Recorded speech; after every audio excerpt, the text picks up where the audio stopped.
Visit the official Visual Studio Code website at https://code.visualstudio.com/. On the website, you will see a Download for Windows button. Click on it.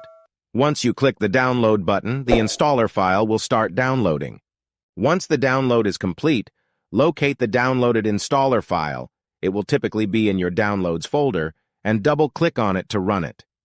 You may be prompted with a User Account Control (UAC) dialog asking for permission to run the installer. Click Yes to proceed. The Visual Studio Code installer window will open. Click on the Next button to begin the installation process.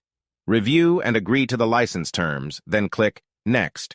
You can choose the destination folder for the installation or keep the default setting. Click Next to proceed. On the Select Additional Tasks screen, you can choose whether to add shortcuts to the Start menu and desktop. Make your selection and click Next. On the Select Additional Tasks screen, you can also choose whether to associate certain file types with Visual Studio Code. Make your selection and click Next. Finally, click the Install button to begin the installation process. The installation process will take a few moments. Once it is complete, you can click the Finish button. Visual Studio Code is now installed on your PC. You can launch it from the Start menu or by double-clicking the desktop shortcut if you chose to create one during the installation.